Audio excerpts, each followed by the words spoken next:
La bienvenida a todas y a todos. Este es nuestro primer desayuno presencial de la Comisión de Energía. Estamos sesionando en conjunto con la Comisión de Medio Ambiente y Sostenibilidad. Y en primer lugar quiero transmitirles a ustedes un saludo de nuestro presidente Víctor Olea, quien nos iba a acompañar, pero pues se le complicó la agenda. Ana Cristina Vizcaíno, vicepresidenta, también nos iba a acompañar. Ella, ahora el Consejo ha establecido un sistema de coordinación de coordinaciones y será la vicepresidenta Vizcaíno quien será nuestro enlace con el Consejo, pero también tuvo un problema ahorita de trabajo de último momento y también manda un saludo y su disculpa, y en algún momento entiendo que nos acompañará el consejero Luis Pereda también para inaugurar debidamente esta sesión. Es para mí un gustazo tener aquí a Marco de la Peña, quien es coordinador de esta comisión durante los 2 años anteriores con una excelente labor, en tiempos complicadísimos, en plena pandemia y complicadísimos por tantas otras razones de clima, ya saben. Pues mi reconocimiento, mi gratitud por acompañarnos en esta primera sesión, Marco, y como dicen que quien ha sido presidente siempre es presidente, quien ha sido coordinador siempre es coordinador, mi querido Marco. Así es que gracias por acompañarnos. Yo dejo en este momento también la de Medio Ambiente y toma las riendas César Murillo como coordinador, y como su coordinadora Lulú, que está por acá, bienvenida, y su coordinadora Ana Borges, que está por acá también, especialista también en la parte eléctrica, para informarles de cómo estamos aquí. Tenemos una sesión de lujo, un invitado de lujo, doctor Rolando Lacé. Déjenme sacar aquí su reseña. Tiene 3 cuartillas, entonces contando.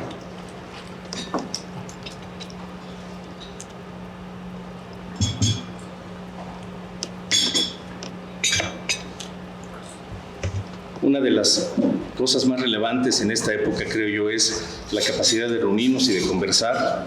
Hemos vivido momentos complejos en muchos espacios, así es que merece un especial reconocimiento y gratitud, doctor, que nos acompañes y que nos compartas tu visión y tus conocimientos. Rolando de Lacé Cañas es abogado por el ITAM, maestro en Administración Pública por el INAP, doctor en Derecho por la UNAM, doctor en Economía y Regulación Energética por la Universidad Panamericana.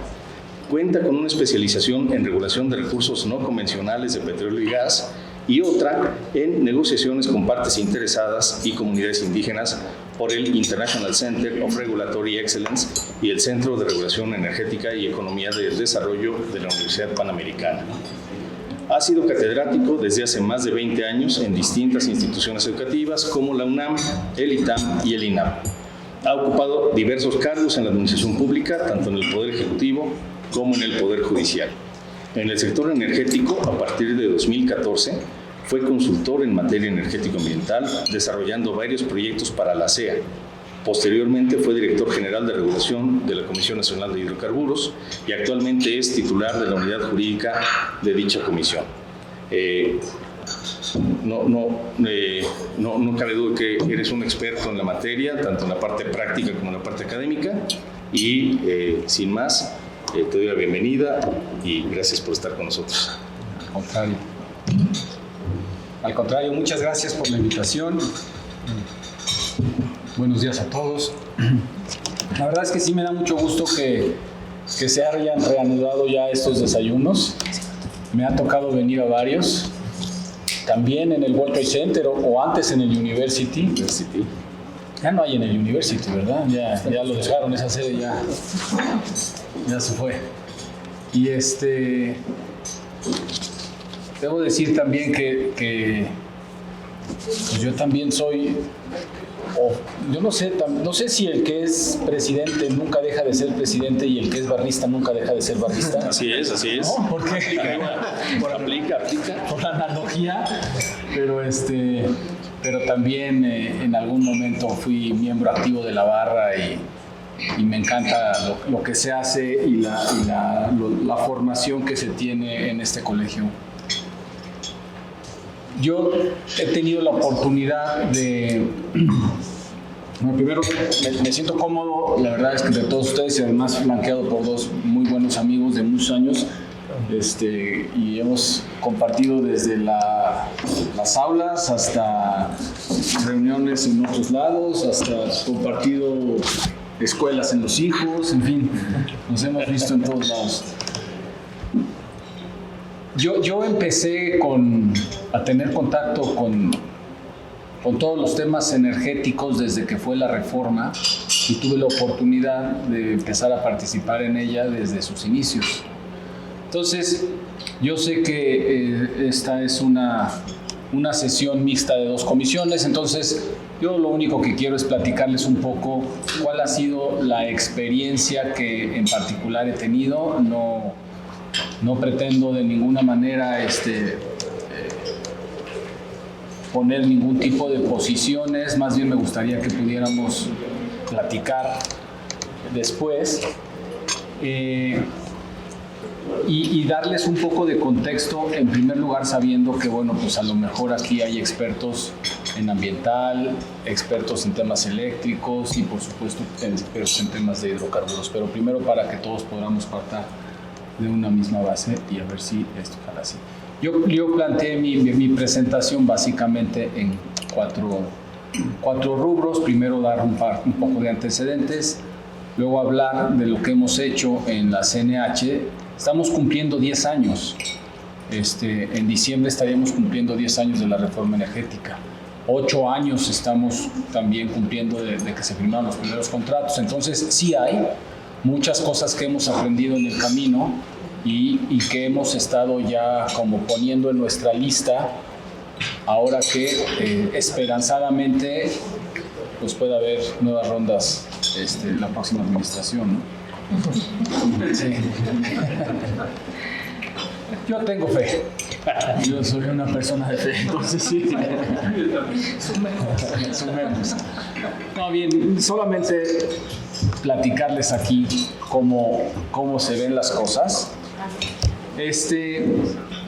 A ver, desde la reforma energética en diciembre de 2013, le digo, estamos cumpliendo ya casi 10 años. Después, al siguiente año ya finalmente tuvimos ese asidero para que la CNH formalmente pudiera funcionar como un órgano regulador, y de ahí vienen ya las primeras rondas, ¿no? En las primeras rondas, ustedes se acordarán, estaban todas las asignaciones de Pemex. En principio se le dijo a Pemex, pues no sé si tú estabas en esos tiempos, pero se le dijo a Pemex con cuáles te quieres quedar, con cuáles áreas te quieres quedar, y Pemex se quedó con el 90% de las áreas contractuales o de las áreas petroleras. Total se quedan con 489 títulos de asignación y con el restante empezamos a trabajar y empieza la primera de las rondas. En la primera de las rondas, que eran básicamente contratos o áreas que ya venía operando Pemex, ¿no? Que ya estaban en extracción. Y son áreas que se licitan y que ya, digamos, el tren ya venía caminando. Ahí se otorgan 37 contratos. Después viene una segunda ronda en la que se otorgan 50 contratos. Básicamente, estos contratos tenían pues muchas, digamos, son los contratos, yo creo que ahorita que tienen más potencial, o las áreas que tienen más potencial. Luego vino una tercera ronda en la que se dieron otros tantos contratos, y aquí hubo algunas migraciones en las que Pemex optó ya poderse irse con socios o sin socios, sino ya migrar de una de una asignación a un contrato, porque así le convenía más, ¿no? Entonces, en este caso, pues, tenemos algunas otras. Y con eso empezamos. Al principio eran 112 contratos. Se renunció muy a los inicios, que casi no se cuenta. Entonces, pues se quedaron 111 por diversas naturalezas que son normales en esta industria, en estas etapas exploratorias.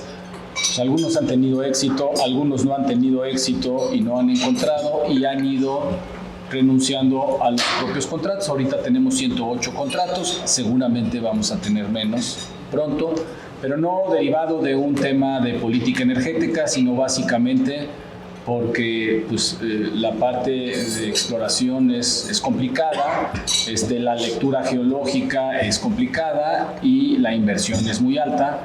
Y bueno, ha habido empresas que han empezado a dejar sus áreas contractuales con la intención de que pues pudieran irse a otros lados. Eso no quiere decir que al país no le haya ido bien en función a inversión. Cada uno de los contratos establece un compromiso mínimo de inversión. Esos compromisos mínimos de inversión se han mantenido, no obstante las empresas se hubieran ido. Y bueno, se ha quedado o se está quedando toda la parte del conocimiento geológico que han hecho las empresas, y eso le va a ayudar al Estado para que en próximas licitaciones con mayor conocimiento pues se pueda licitar con un mayor grado de certeza.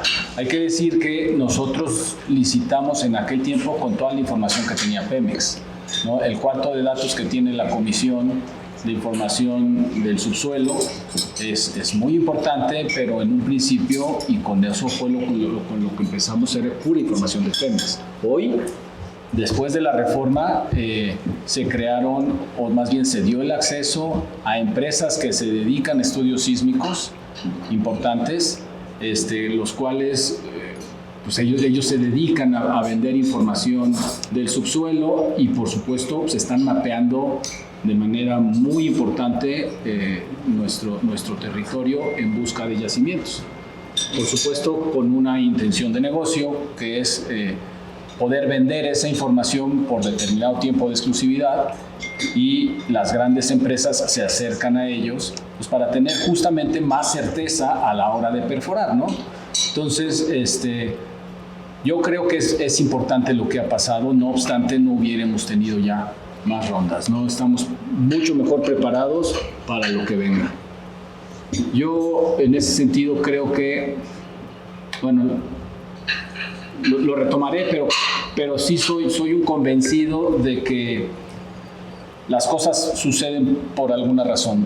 De haber continuado con esta inercia de rondas, a cómo estábamos, a cómo están los contratos, a lo inflexible que somos como autoridades para modificar contratos que son derivados de una licitación, estaríamos en problemadísimos. Hoy tenemos 108 contratos y otras tantas asignaciones, y somos rígidos en función a que hemos detectado que en algunos casos nos quedaron chicos o nos quedaron grandes las circunstancias que están establecidas en los contratos. Y nos ha dado tiempo de poder descubrir esas áreas de oportunidad derivado de que, pues caray, ya traemos 8 años, son 8 años de que se firmó el contrato. Ya nos dimos cuenta que a lo mejor los 4 años que estaban establecidos idealmente para hacer exploración, en muchos casos son muy pocos, porque pensábamos que vivimos en un país ideal, ¿no? Los contratos o las áreas petroleras que están en la zona de Tamaulipas, por ejemplo, pues uno como autoridad dice, pues tú vas a empezar ahí, vas a empezar a operar, pero no te das cuenta o no tienes presente de que hay delincuencia, de que en Tabasco incluso o en esas mismas áreas pues no te dejan entrar.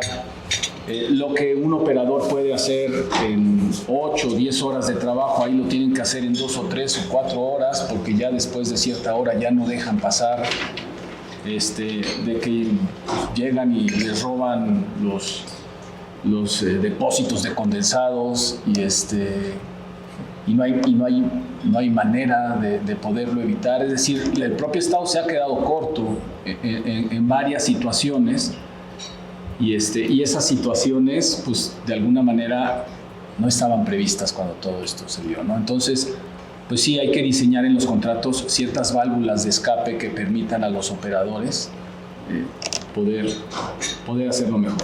Bueno, a ver, quiero platicar primero de asignaciones, luego de contratos para darnos una visualización de cómo estamos. Hoy tenemos 412 asignaciones. Decía yo, también tenemos 108 contratos. Tenemos una cantidad de áreas contractuales brutales. Fíjense, 302 son terrestres, marinas traemos 90 y que se mezclan entre marinas y terrestres son 20.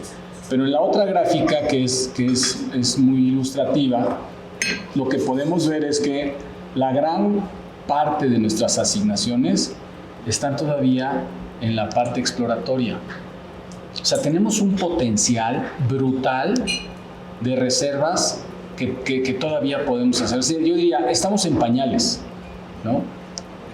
Yo creo, desde mi punto de vista, que tenemos que acelerar, y por eso yo confío mucho que la próxima administración habrá una visión distinta, porque Pemex no tiene capacidad para desarrollar todas estas asignaciones, para explorarlas.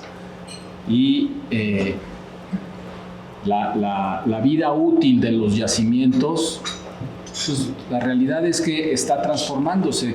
La vida en función de otros mecanismos u otras fuentes de energía como tal, pues está mutando, está desarrollándose y se está volteando a ver a otro tipo de energías alternativas más amigables con el medio ambiente.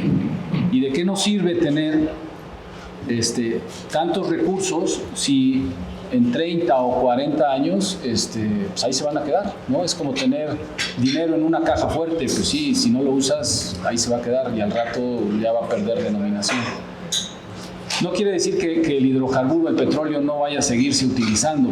Para otras muchas cosas se utiliza, pero ya como una cuestión energética, difícilmente, ¿no? Entonces, yo por eso creo que debe de haber una visión distinta ya desde un punto de vista estratégico.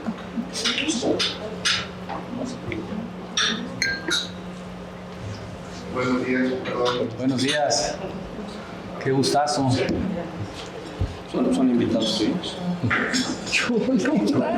Qué gusto.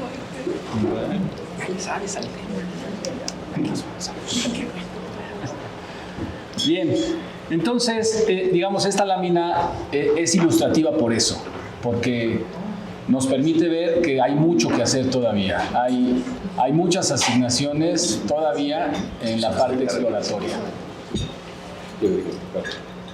Ahora, desde un punto de vista de actividad, sigo hablando de asignaciones, ¿no?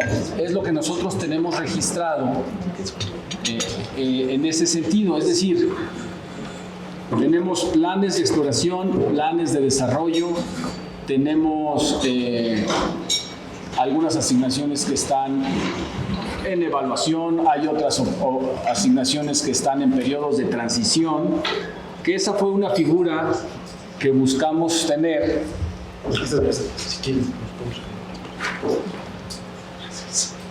Qué gustazo. No vuelvo a interrumpir, prometo. Es expositor próximo de ambas comisiones. Gran expositor, además. Entonces, pues ahí, en función a cómo están en sus actividades, pues se las quise plantear así. Si ustedes ven, hay varias que están en extracción, pero porque realmente están en un periodo de transición, pero todavía son exploratorias. ¿Qué quiere decir esto? A lo mejor encontraron, pero todavía no han evaluado del todo y no han pasado todavía a un periodo de desarrollo formal. Hace algún tiempo, en los lineamientos de planes, hicimos una reforma que permite a los operadores y a los asignatarios poder empezar a desarrollar sus campos aunque todavía no tengan plan de desarrollo. Esto quiere decir que si hicieron un pozo perforatorio, hicieron un pozo exploratorio y encontraron aceite, vieron con el objetivo, no tienen que esperar a hacer todo el trabajo de evaluación, de delimitación del yacimiento, de presentación del plan de desarrollo para poder empezar a desarrollarlo. Esto es importante porque en muchas ocasiones pues, necesitas irte financiando con lo que vas extrayendo. Son procesos muy caros, muy costosos y ha permitido que pues, de alguna manera el propio yacimiento vaya generando utilidad para que pueda haber otras exploraciones dentro de la misma área de la asignación o del contrato. Entonces, por esa razón ustedes ven que hay varias de las asignaciones en extracción, aunque no necesariamente son asignaciones de extracción formalmente hablando, ¿no? Sino por esta permisión que con una visión ya más empática con el operador ha tenido la comisión. Ahora bien, hablando de contratos, de los 108 contratos que tenemos vigentes, ¿no? Son 103 que son derivados de las rondas, 5 que han sido migraciones, y de los cuales hay 51 terrestres, 26 en aguas profundas y 31 en aguas someras. Este también es un dato bien importante, porque la realidad es que de esos 26 y 31 que traemos en costa afuera, la gran mayoría todavía, es más, casi todos los contratos que traemos están en la fase, ahí sí, netamente exploratoria, y no han tenido la oportunidad de empezar a producir y a demostrar que efectivamente fue una buena idea, ¿no? Fue una buena idea haber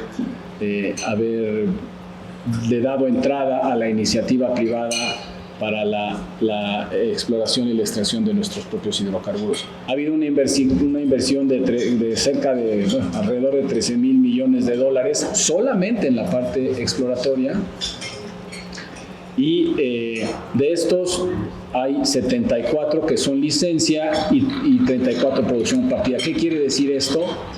Que en los contratos de licencia, que son la mayoría, el Estado otorgó una autorización a una empresa, la que fuere, y le dio un porcentaje, le pidió un porcentaje que en ocasiones es del 85, del 90% de la producción, y ellos se quedan con un 10% de la utilidad de la producción. Todo lo demás viene del Estado, sin contar impuestos y contraprestaciones y una bola de cosas que el Estado cobra. Pero con ese 10% hay negocio, ¿no? Dicen que el negocio petrolero bien llevado es un gran negocio y mal llevado también es un gran negocio. Sí, es que... ¿verdad? Eso es cierto. Sí, ¿verdad? No, porque otra vez uno que fue el presidente de la ONU dijo que se había inventado un negocio. Así que me puse y yo lo dije cuando estuve en la defensa de la reforma energética, lo dijo John Rockefeller, padre, el fundador. Le preguntaron eso. Puedes entrar a su biografía y ya le dice, ¿cuál es el mejor negocio del mundo? Una compañía petrolera bien administrada. Y el mejor segundo negocio del mundo, una compañía petrolera mal administrada. Que estuvo en la ONU que escribe.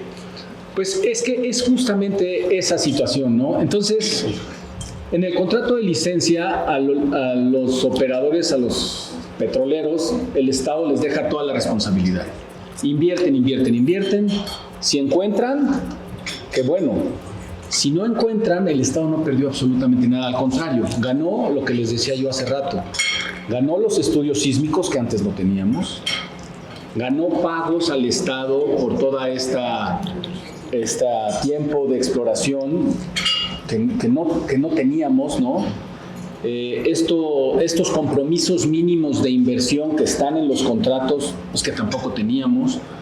Ustedes recordarán que cuando hubo licitaciones, pues también hubo ingresos importantes por compra de datos al Estado para que pudieran hacer todos estos estudios. Muy importantes ingresos se tuvieron, y incluso había un esquema de bono, como de bono al desempate, que en algunos casos fueron muy elevados en millones de dólares, que fue dinero que le entró al Estado. Entonces, digamos, ya aunque se vayan las empresas, porque no encontraron, insisto, porque es natural en esta industria, no es fácil, pues cuántas veces los que han estado en Pemex lo vivieron, perforas un pozo cruzando los dedos para encontrar. La idea es que con cada vez más certeza se pueda hacer perforación y que haya éxito. Por eso es importante todos esos análisis sísmicos y la entrada de todas estas empresas que permiten hacer todos estos estudios sísmicos de nuestro país. Pero en un inicio la realidad es que no lo teníamos así. Y así empezamos, ¿no? Los contratos de producción compartida son contratos en los cuales el Estado es socio del operador y comparten alguna cantidad de los costos una vez que digamos fueron chequeados por la propia Secretaría de Hacienda. En los contratos intervienen varias dependencias, eso también es importante decirlo. No solamente son contratos que se manejan por parte de la Secretaría de Energía o de la propia CNH. Hay una parte muy importante fiscal de la que es dueña la Secretaría de Hacienda.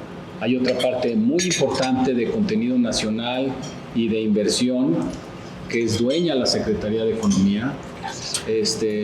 El SAT, pues por supuesto, maneja sus propios impuestos de exploración y extracción. O sea, por todos lados el Estado con diversos brazos está metido en el contrato. Y eso lo hace complejo, esa es la realidad. Cuando se hizo la reforma y se estudiaron los distintos modelos en otros países, lo que hicimos fue tropicalizar de la mejor manera las mejores prácticas que había en otros lados, ¿no? Se tomó el modelo noruego, se tomó el modelo de Estados Unidos, se tomó el modelo de Brasil, el modelo de Venezuela, el modelo de Colombia, cada uno con sus particularidades. Se pidió mucha asesoría y se hizo el nuestro único, porque el nuestro único no lo tiene otro, ¿no? Tiene muchas cosas que se parece que tienen en otros países, pero eso nos hace únicos y yo creo que en escritorio, es un gran modelo. Y es justamente lo que tenemos que empezar ahora a hacer, que es a perfeccionar y ver estos hitos que después de estos 10 años que vamos a cumplir de reforma energética, 8 de estar ya viviendo estos contratos, pues podemos irle mejorando. Y esa es básicamente lo importante, ¿no? Ahora, esta gráfica es simplemente para hablar de contratos y cómo están los contratos que traemos. Si se fijan, son nuestras 3 rondas. En la primera ronda yo les decía, bueno, son muchos campos que ya estaban en producción y por eso ustedes ven la barra de planes de desarrollo, la parte que ya está en extracción, pues mucho más elevada que las demás. Hay algunos que no obstante estaban en los campos en desarrollo ya, siguieron explorando a ver si de alguna manera encontraban algún otro yacimiento y por eso vemos que hay algunas partes todavía en exploración pequeñas. Pues resulta que sí encontraron algunos nuevos yacimientos y entonces los están evaluando y otros tienen esta barrita gris que les comento que es esta figura que se creó, que no está en los contratos, que tampoco está en la ley, pero que en la CNH creamos para poder darles este vehículo y este paso de transición una vez que ya encontraron hidrocarburo, ¿no? Entonces, así están los contratos de la ronda 1. Los contratos de la ronda 2, les decía yo a ustedes, bueno, pues esos básicamente están todos todavía en la parte exploratoria. Están todavía buscando, hay algunos que ya encontraron y están evaluando, están delimitando del tamaño y las características del yacimiento. Entonces, en algunos casos ya están también en transición y en algunos otros, algunos de sus pozos ya los tienen desarrollándose. En la ronda 3 básicamente todos están todavía explorándose por un tema de tiempos Y simplemente me regreso un poquito a la lámina que les decía, además para que dimensionen. En la ronda 1 traemos 37 contratos, en la ronda 2 son 50 y en la ronda 3 son 19 contratos. Con las 3 migraciones que traemos de este lado, las 5 migraciones que traemos de este lado, pues ahí las vemos también cómo se están viendo. Ya casi todas están en desarrollo y algunas todavía están trabajando y buscando.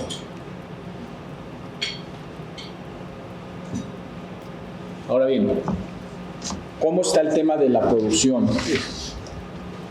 La realidad es que la gran parte de la producción de nuestro país nos la sigue dando Pemex, ¿no? Son las asignaciones las que hoy están produciendo más, el 89.5%. El 7% son las migraciones y los farm outs, en los que Pemex también está participando, y solamente el 3.5% lo constituyen los contratos. Pero, a ver, yo creo que es una gráfica que no se puede leer así. Estamos, como les decía, muy verdes todavía en los contratos. Los contratos son contratos que se celebran a 30 años, 25, 30, 35 años, ¿no? Llevamos 8, de los cuales pues no del todo se ha podido desarrollar, ¿no? Como les decía al principio, los operadores nos han hecho aprender a varios de nosotros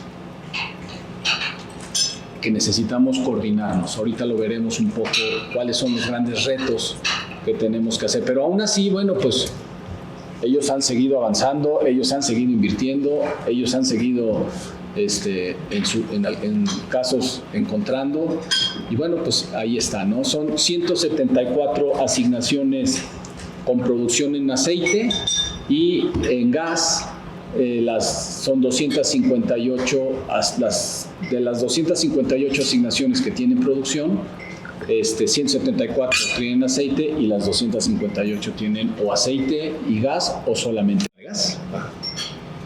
Es la producción que nosotros tenemos en los puntos de medición. Independientemente de que pudiera estar quemada. Aquí, este es un tema bien importante porque hay un falso debate en función a la quema de gas. En muchas ocasiones, como nos pasó con Quesqui hace poco, ustedes vieron flamazos importantes, y lo que se decía es: estamos perdiendo o se está quemando la producción. A ver, es un yacimiento de gas. El asunto es que, y hoy ya no lo tenemos, cuando encuentran el yacimiento no tenían todos los elementos, todos los fierros y las plantas suficientes para aprovechar todo ese gas. Entonces, por un tema de seguridad, hubo que quemar una parte. Pero lo que se quemó ya había pasado por el punto de medición. Es decir, Pemex quemó por un tema de seguridad, pero el Estado no perdió. El Estado le cobró a Pemex todo eso que quemó. Ya si lo ves como un tema de empresa, de Estado sobre todo, pues sí dice, sí, el Estado perdió. Es probable, pero malo hubiera sido que lo hubieran quemado antes del punto de medición, ¿no? El Estado recibió, o sea, Pemex se pudo haber volteado con ese gas como lo está haciendo hoy y lo hubiera aprovechado, lo hubiera vendido, etc. En esos meses en los que lo tuvo que quemar, pues lo absorbió como pérdida de la empresa, pero el Estado en el punto de medición cobró lo que tenía que cobrar en base a ese gas. Una de las cosas que hizo la comisión en su momento cuando aprobó ese plan de desarrollo fue decirle a Pemex, porque aquí en los yacimientos que son solo de gas, pues no se tiene visualizado que haya una quema. Es tan absurdo como decir, vamos a quemar aceite en los yacimientos de aceite. Pues no, la idea es aprovecharlo todo. Nuestros lineamientos, en el caso de gas que está asociado al yacimiento, lo que te dice es que pues, tienes que aprovechar por lo menos el 98% de ese gas, bien sea que lo vuelves a incorporar al yacimiento para seguirle dando energía, o lo vendes o algo, pero no puedes desperdiciar, por decirlo de alguna manera, más allá del 2% de ese gas. Eso se visualiza en un yacimiento de aceite que tiene gas asociado, pero en un yacimiento solamente de gas, pues la comisión no tiene lineamientos porque vislumbras que pues, vas a aprovechar el 100% de ese gas. Entonces, lo que hicimos fue hacer visitas, bueno, primero hacer una recomendación cuando se aprobó el plan de desarrollo que Pemex asumió y ejecutó, y hoy, en marzo de este año, ya tiene Pemex la infraestructura suficiente para aprovechar el 100% de gas en esas asignaciones que fueron tan controversiales en algún momento, ¿no? Sí, qué interesante. Pero el Estado por sí mismo es importante decirlo. No sé por qué no se ha dicho. La realidad es que el Estado, en función a pagos, pues no perdió. Pemex, sí. Bueno, eso es un poco el cómo estamos, ¿no? Ahora bien, ¿qué se ha hecho en todo este tiempo? La comisión, como órgano regulador, ha emitido cualquier cantidad de lineamientos. En este momento traemos 13 y estamos ahorita en CONAMER con uno de nuestros últimos lineamientos, que es el lineamiento de abandono. Lo que estamos viendo con estos lineamientos es que estos lineamientos tienen que ser dinámicos.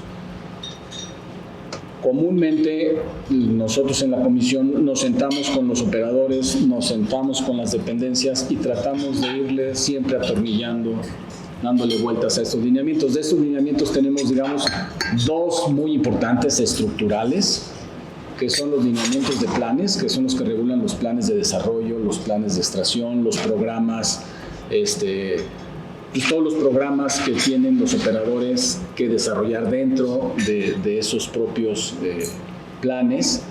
Y, por supuesto, otro que es muy importante es el lineamiento que determina cuáles son los requisitos para hacer una perforación de un pozo. Digamos que son los más importantes.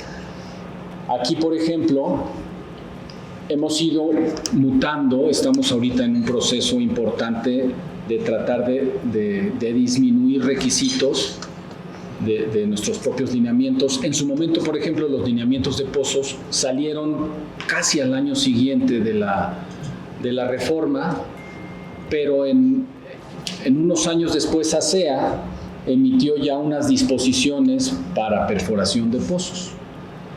Y ya nos estamos empalmando. Entonces, más bien lo que tenemos que ver es pues, darle a la ASEA esa parte que no se tenía, y nosotros estaremos dejando una parte muy importante de carga administrativa que en este momento estamos pidiéndole al operador para que sea la ASEA lo que hay, y más bien tener una comunicación con ellos, ¿no? En los lineamientos de planes estamos haciendo un poco lo mismo, estamos reduciendo requisitos, estamos reduciendo plazos, estamos tratando de ver de manera pues, empática con la operación de qué forma podemos ir ajustando y quitándonos el casco de operadores, porque hay que decirlo también, cuando se diseñaron todos estos lineamientos, me tocó a mí estar pues ya llevo pues, casi 7 años en la comisión y desarrollar prácticamente todos estos. Y cuando nos sentábamos en mesas como estas para desarrollar los propios lineamientos de recuperación secundaria, de recolección, de reservas, etcétera, de perforación de pozos, de supervisión, híjole, es tan difícil quitarte el casco de operador, porque mucha gente pues, viene de Pemex y no vemos que ahora hay que hacerlo como regulador, pero dejar que el operador haga lo suyo y que invierta lo que tenga que invertir y nosotros simplemente supervisar. Yo les diría que ahorita uno de nuestros lineamientos más importantes tiene que ser el de supervisión. Dejar que los operadores hagan su chamba y nosotros simplemente supervisar. Y si vamos a supervisar y vamos a encontrar, entonces sí sancionar. Y el contrato te da muchos dientes y la ley incluso, para sancionar, para rescindir, para muchísimas cosas. Entonces, creo que la base y hacia donde vamos a ir ahora es a la pura supervisión. Entonces es un poco esa lámina, comentársela con ustedes. Ahora bien, ¿cuáles son los desafíos que tenemos hoy? Ya que hemos visto que más o menos traemos 8 años de que se suscribieron los primeros contratos y se han encontrado justamente estas dificultades, ¿no? Afortunadamente digo yo que no hubo más contratos porque pues la realidad es que hay muchas cosas que ajustar. Por ejemplo, ahorita tenemos un gran problema.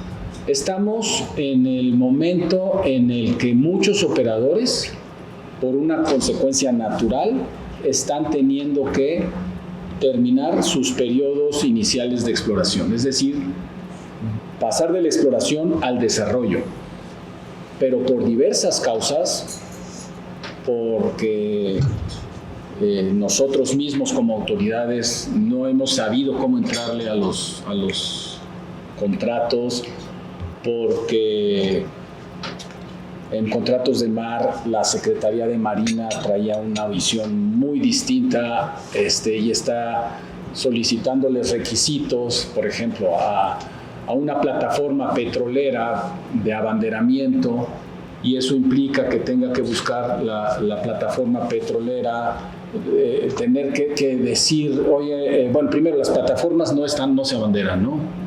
En términos internacionales, exacto, porque no las puedes asimilar a una embarcación, pero nuestra Secretaría de Marina no lo ve o no lo veía de la misma forma.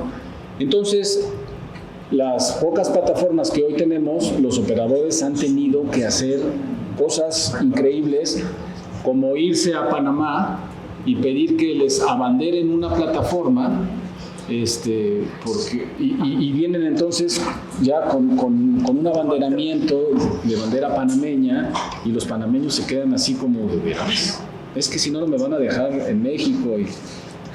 Entonces, luego les piden tripulación y les piden que digan cuál es la popa, cuál es la proa, o sea, todas esas cuestiones que son para barcos, y implica que son meses detenidos y no pueden iniciar su trabajo, porque no importa que la CEA o que la CNH ya les haya dado la autorización para hacer perforaciones.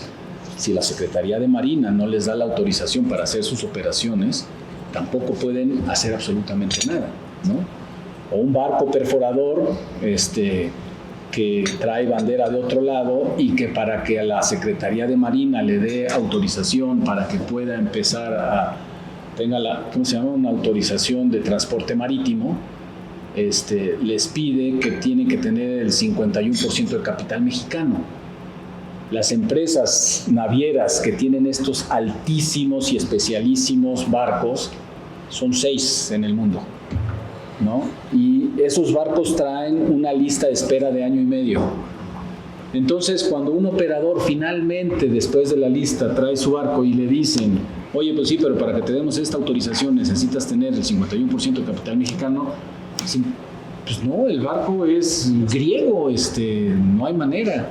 Y entonces, muchos problemas. Ese es un ejemplo, ¿no? Entonces, claro que hemos tenido que ir viendo cómo vamos venciendo todas estas problemas operativos, administrativos y de gestión que tenemos, o bien con la CEA, o bien con la Secretaría de Energía, o con la Secretaría de Economía, o con la Secretaría de Hacienda, ¿no? Por visiones distintas de cada uno de nosotros. Otro de los grandes hitos, ¿no? Las renuncias y las devoluciones de las áreas contractuales. Hoy no hay licitaciones. por todo lo que yo ya les comentaba hace rato, lo que menos le conviene hoy al Estado es que le devuelvan áreas contractuales.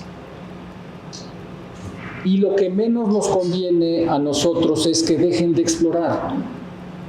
En el diseño de los contratos se estableció que aquellos contratos que no estuvieran, o aquellas áreas en los contratos que no estuvieran o en exploración o en desarrollo, tenían que devolverse al Estado, pero con una lógica de ese momento, que era que iba a haber más licitaciones. Entonces, tú me devuelves para que yo se las pueda dar a otro, y tú me devuelves. Entonces, no mantenías las áreas ociosas. Pero ¿qué sucede hoy? Que no tenemos contratos, nuevas licitaciones. Estamos llegando al momento en el que, por disposiciones contractuales, el operador está obligado a devolverme una parte del área, que a veces son muy grandes. Y bueno, tenemos que entonces nosotros empezar a ver la forma de interpretar el contrato, y esa es la parte que les comento que es tan complicada, o les comentaba yo al principio, que gracias, que bueno que no ha habido tantos, o que se frenaron en algún momento, porque son motivo de una licitación pública y formaban parte de las bases de la licitación, y las condiciones de los contratos fueron analizadas por los que compitieron en esas licitaciones. Entonces todos ustedes saben que pues no se pueden variar las condiciones en las licitaciones, porque puedes generar una ventaja que en su momento alguien te puede impugnar, porque a lo mejor no concursó en ese momento, porque dijo, oye, 4 años de exploración o 5 o los que es muy poco, yo así no puedo, yo necesito más tiempo. Y hubo otros que dijeron, no, yo sí voy a invertir y en ese tiempo voy a encontrar, ¿no? Entonces, ahorita estamos justamente en el momento de jurídicamente encontrar las salidas para poder romper los candados con certeza para el Estado, con empatía para el operador, pero con el beneficio que está buscando el Estado de que no nos dejen las áreas contractuales, ¿no? Y que le permitan todas estas estrategias a los operadores seguir explorando. O sea, sí tenemos operadores que se nos han acercado y nos dicen, oye, yo quiero seguir explorando, quiero seguir invirtiendo, estoy seguro que tiene potencial, pero si me pides que te devuelva las áreas que no tengo en exploración o en desarrollo, pues te las voy a tener que devolver.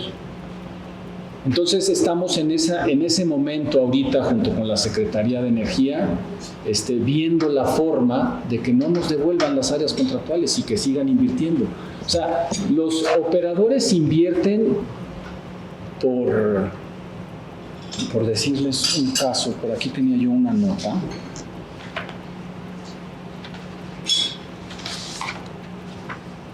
Solamente en la parte exploratoria, ¿no? Conforme a la Ley de Ingresos sobre Hidrocarburos, por cuota contractual, por cuota contractual invierten por kilómetro cuadrado alrededor de 1,700 pesos por kilómetro cuadrado. Estoy hablando de extensiones muy grandes, pero después de 60 meses se va casi a 4,000 pesos de kilómetros cuadrados, por kilómetro cuadrado. Un derecho mensual también de casi 2,000 pesos por kilómetro cuadrado, más impuestos por kilómetro cuadrado de casi 3,000, más otro impuesto por actividad de casi 8,000, más otro impuesto por porcentaje de 7% de producción, en fin. A ver, por eso digo, es un buen negocio, porque los operadores, con todo y eso que les están cobrando, ahí están, ¿no? Y al Estado le entra y le entra y le entra, y son extensiones enormes, y no solamente lo pagan los operadores, me refiero a los contratistas, sino también lo paga Pemex en sus asignaciones. Entonces sí es un ingreso importante. Ahora, otros problemas que tenemos, son temas en medición, ¿no? Sobre todo los de la ronda 1. Les decía yo, la ronda 1 son contratos que ya estaban en operación, pero ¿qué sucede? Toda la infraestructura es de Pemex. Entonces, Pemex cobra por subirse a su infraestructura, por meter el petróleo en sus ductos, porque PMI pueda vender el hidrocarburo, en fin. Ahí se generaron en su momento los lineamientos de recolección que buscan, un poco como lo hace la CRE también, que se compartan y buscar que haya costos pues, más equitativos en estos ductos por parte de Pemex y de alguna manera sentar una facultad que se le dio a la comisión para mediar entre Pemex y los operadores en base a que no fueran así situaciones ya leoninas para los operadores, ¿no? Porque esto sube mucho los costos de operación, sobre todo de los campos pequeños, que están anclados a infraestructura que tiene Pemex. ¿Qué han hecho otros operadores? Bueno, pues han empezado ya a contratar sus propios barcos. Eni lo hizo, Philwood me parece que lo hizo también. Han empezado a generar sus propias plantas de proceso, han rentado sus plataformas como lo hizo Hochschild. En fin, han ido invirtiendo, empiezan a nacer empresas que ya se dieron cuenta de esta situación y están buscando comercializar el petróleo o el crudo a la par que lo pueda hacer PMI, ¿no? Y tratar de liberar a los operadores de este yugo. Hay varios operadores que han tenido problemas financieros muy importantes para cumplir sus compromisos con el Estado, porque le venden a PEP. PEP forma parte, como entra en parte de sus ductos, lo mete en una gran bolsa, se lo da PMI, PMI se lo da PEP, y de repente se pierde y no regresa a la empresa. Y los meten a sus créditos y a sus deudas y pasan meses y meses y meses y ese petróleo que salió y que se vendió pues nunca regresó. Entonces es un tema pues sí complicado que se ha tenido que tenemos que resolver, ¿no?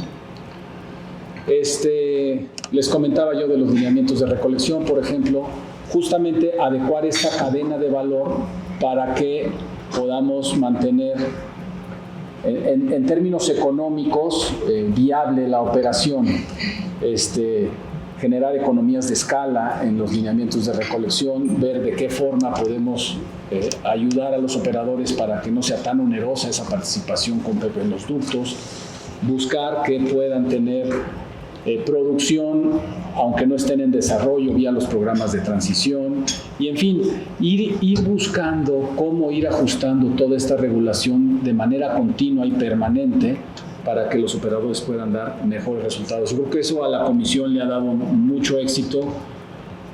Ahorita hay muy buena comunicación tanto con AMEXI como con la ANFI, que son las dos asociaciones que integran a todos los operadores. Y con ellos vamos viendo la operación de cada uno de los lineamientos y sin quitarnos claramente esa cachucha de autoridad, pues sí buscar que estos lineamientos sean empáticos, sobre todo porque hay países que ya tienen muchos años más que nosotros en esto, que tienen una estructura regulatoria muy delgada, más bien dejan operar.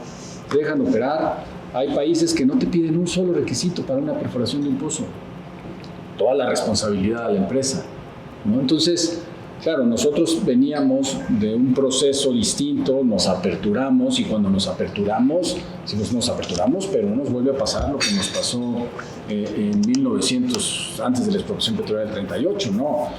Nos aperturamos, pero vamos a hacer unas cosas así de robustas, de lineamientos y de regulación. Y nos hemos dado cuenta de que es demasiado, entonces hemos ido soltando, y yo creo que el ideal es que podamos llegar el día de mañana a regulación pues muy delgada desde el punto de vista de trámites, como lo tiene un país como Noruega, ¿no? Otro de los grandes problemas que hemos tenido, los grandes hitos, ha sido el tema de los yacimientos compartidos, ¿no? Hoy tenemos uno en Lezama, pero eso ha implicado una visión completamente distinta que no traíamos en la regulación. La mezcla entre la normatividad que regula a una asignación y la que regula un contrato, desde un punto de vista fiscal, desde un punto de vista de contraprestaciones, desde un punto de vista de obligaciones, son distintas. Y de repente resulta que hoy, por una resolución de la Secretaría o del Estado, la Secretaría de Energía, hay un yacimiento en el que van a compartir un consorcio y una asignación. Y está generando muchos hitos también de interpretación, la participación de Hacienda en la forma en la que tienen que distribuirse impuestos y facturaciones, etcétera, porque la forma en la que está regulado fiscalmente Pemex no es la misma forma en la que está regulado estas otras tres empresas. Entonces, aquí hay que hacer, este es un reto de interpretación de la regulación muy importante, no solamente, y de modificación incluso de la ley de ingresos sobre hidrocarburos, porque este asunto ya está caminando. Y además no se puede detener. Cuando esto se estaba resolviendo el año pasado y la Secretaría de Energía emitió su resolución, pues muchas cosas no se pudieron resolver en ese momento y se dijo, más adelante en la operación se tendrán que resolver. Llegó el momento de la operación, el plan de desarrollo se presentó el 23 de marzo y está corriendo un plazo para que la comisión lo resuelva y se puede empezar a perforar Zama o a operar Zama, ¿no? Entonces, ese es un hito importantísimo, porque si se fijan, cuando yo les platicaba de los contratos, les decía yo que había, no me acuerdo en cuál de las láminas, pero un número muy importante de áreas contractuales en el mar, ¿no? Y es ahí en donde podemos tener no solamente una comunicación de yacimientos entre nosotros, entre empresas que estén extrayendo en nuestro país. El Golfo se divide y podemos tenerlo con empresas que estén extrayendo en Estados Unidos en cualquier momento. Entonces, sí tenemos que tener muy armado eso. Esas situaciones no las teníamos vistas cuando se diseñó todo esto en el 2013-2014. Es más, la Secretaría tuvo que emitir hace 2 años, ya no me acuerdo si fue hace 2 años o hace 3 o hace antes, pero unos lineamientos específicos en materia de unificación de yacimientos, ¿no? Que salieron así como muy al vapor y que a lo mejor no son muy claros, pero dieron algo de luz, que no había ni siquiera una chispa de luz. Y claramente pues tenemos que ir bordando en eso. No es que se me olvide, pero cuando estás hablando que esto es en marzo pasado, o sea, reciente, 23 de marzo, sí. Hay un tratado internacional fiscal celebrado por México con los Estados Unidos que tiene 8 o 9 años. Es un tratado internacional fiscal, precisamente el de promotion, ¿sí? la unificación del yacimiento. No sé si ya necesitas, uno de mis compañeros, que en su momento era el director de tratados internacionales en Hacienda, ahora está en un despacho, porque lo negoció. Entonces sí tiene mucha, y sí existe, o sea, sí es precisamente para que se pongan de acuerdo Estados Unidos y México. Sí. O sea, ya está funcionando, y recuerda que los tratados tienen un nivel más a nivel de la Constitución, ¿no? Entonces sí creo que sí es bien importante que Hacienda, no sé qué área de Hacienda me tocó, porque sí, no creo que sea el SAT, debería ser el área ya no existe el área de ingresos, pero sí debería de recuperarles con los cambios que hay, pero sí sería muy interesante que lo tomen en cuenta, porque sí es todo un tema cómo se van a repartir. Es un tratado internacional, de tratados que hay, los 50 este es otro. Tienes toda la razón, y por eso digo que son los grandes hitos que hoy traemos. El Zama, afortunadamente, está de este lado, ¿no? Es un yacimiento que está compartido entre una asignación que tiene Pemex y un área contractual que tienen 3 empresas, pero están de este lado. Pero no había un efecto popote famoso que no era puro.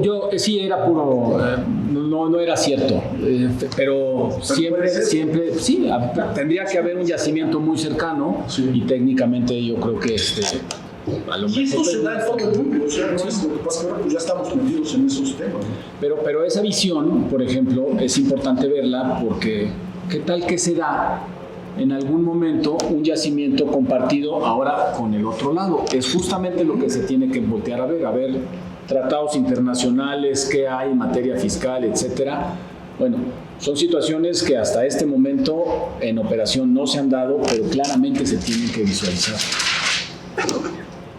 Pero ya no para terminar, perdón que tome la palabra, aprovecho también cuando tocaste el tema del Tratado de Prevención del Mar, el Tratado Colmar, también es un tratado internacional. Sí. Y ese que establece que estas plataformas marítimas son artefactos navales y esos son bienes muebles. Y el efecto jurídico, legal, fiscal, marco es enorme, porque en principio se pensaría que un bien mueble que se asienta en el suelo se convierte en bien mueble de acuerdo al Código Fiscal, al Código Civil, pero eso ya pasó de moda. El Código Civil primero es una ley, este es un tratado internacional. Y te dice, no, a la hora que lo jales se convierte en y eso lo maneja Marina, porque uno de mis compañeros sí lo está viendo Marina, por eso ojalá se pusieran de acuerdo, ¿no? Bueno, justo es esta lámina. Tenemos que armonizar el marco jurídico de todos nosotros, ¿no? CENER, ASEA, Hacienda, la CRE, CEMAR, el SAT, exacto. Y justo no hace tanto, yo te diría que tenemos pláticas con Marina más o menos a finales del año pasado, y apenas acabamos de llegar a algunos acuerdos. A ver, sí, las plataformas fijas ni siquiera tienen que ser artefactos navales, porque no flotan, ¿no? Pero claro que ojalá sí. Bueno, lo que pasa es que lo que te dice el reglamento es que tienen que moverse por sí mismos. Si tú pones una plataforma y la mueves y no la pones encima de un barco remolcador, se hunde como si fuera un coche, se va al fondo. Entonces están ancladas al piso y bueno, ya CEMAR dijo, ok, las plataformas fijas efectivamente no son artefactos navales, les vamos a dar su tratamiento específico. Y estamos justamente en el proceso que tenemos que desarrollar en el reglamento de la Ley de Navegación y Comercio Marítimo, todo lo que tiene que ver con unidades mar adentro, que son, por definición del reglamento, todos los instrumentos o artefactos que están vinculados a la exploración y extracción de hidrocarburos. Y eso, pues ya lo vamos a trabajar con ellos, ¿no? Pero con Hacienda también estamos viendo otros temas particulares, pero con la SEA también afortunadamente siempre ha habido muy buena relación desde los inicios con la SEA. Entonces, se están armonizando de alguna manera nuestras disposiciones con CENER, ahora hay mejor comunicación, en fin. Pero es el gran reto, ¿no? Porque lo que estamos ocasionando aquí es una parálisis para los operadores.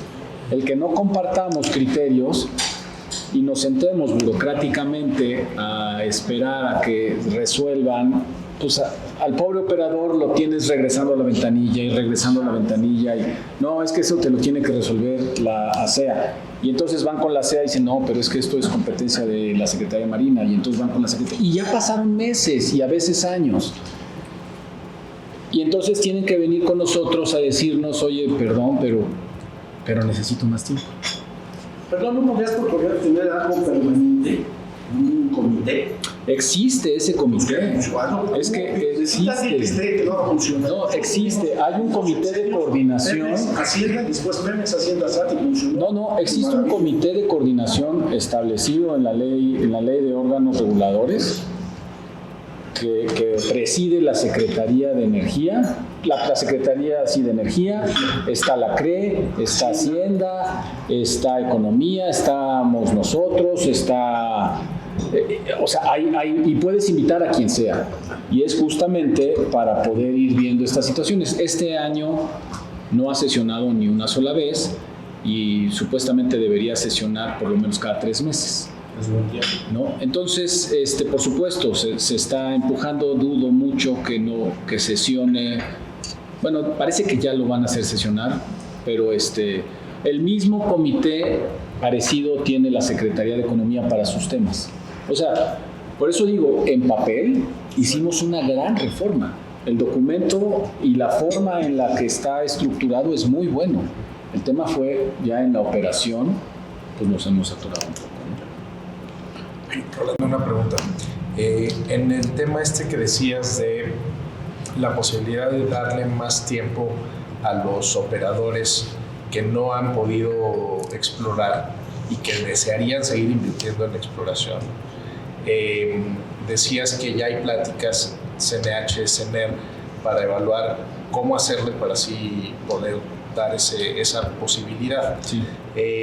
Y ahí lo que te preguntaría es, ¿cuál es la postura de CNER? ¿Si es en favor de facilitar eso? Y la segunda es, si tienen estimado cuándo se podría dar una solución. Ya está. La CNER está también a favor de esto y ya traemos presentadas propuestas de algunos operadores solicitando este tiempo, incluso Pemex mismo. Ok. O sea, ya es una posibilidad. Ya es justamente esa situación que tenemos que estarle viendo. Ahorita se las platico como estrategias, pero todas estas ya han ido caminando y ya les hemos ido buscando soluciones. Y puedo aprovechar una pregunta. Dentro de la parte de la exploración, la línea base que van encontrando las empresas al momento de explorar, me refiero a un poco las condiciones ambientales, también se llegan a compartir con Pemex, o a veces esa información ya no entra dentro del intercambio. O sea, al momento de estar llevando a cabo las exploraciones y conocer las características que hay en la parte marina. No te entendí. Sí, si al momento de llevar a cabo las exploraciones, identifica las características que tienen el lugar, ambientalmente hablando, y que a lo mejor les cambie un poco el panorama para saber cómo van a trabajar o explorar. Esa información que van sacando las empresas se llega a compartir después con Pemex en caso de después necesitarse. O sea, ¿existe algo de intercambio de sistemas? Pues no sé en materia ambiental si lo traiga la CEA como una cuestión que se deba de compartir, y menos y entre operadores. Yo no lo sé, pero yo creo, la lógica me dice que no, porque es un poco información que es como información estratégica, salvo que la quieran compartir, la comparten, pero normalmente no. Sí. Y finalmente, pues nada más lo que estamos haciendo hoy, ¿no? Estamos buscando justamente dentro de nuestra estrategia regulatoria, buscar que haya criterios para mejorar nuestros lineamientos de planes, visualizando lo que está establecido en la propia ley de hidrocarburos, pero para eliminar duplicidades, para flexibilizar las operaciones, insisto, para buscar ser empáticos con la operación y básicamente basarnos en el tema de supervisión, ¿no? Ustedes van a ver seguramente en los próximos años que vamos a empezar a reducir, porque esa es la idea que tenemos en CNH, empezar a reducir nuestra carga regulatoria, probablemente nuestros lineamientos de recuperación secundaria, nuestros lineamientos de medición, etcétera, una eliminación importante en los requisitos de los lineamientos de perforación de pozos, porque a lo mejor los vamos a convertir en parte de lineamientos de planes. pero ya no como un lineamiento formal y vivo per se, ¿no? Con una visión más de dejar operar y supervisar. Hacia allá quiere ir la comisión y bueno, con esta lámina cierro mi participación y creo que me extendí muchísimo, pero era simplemente darles esta visión integral.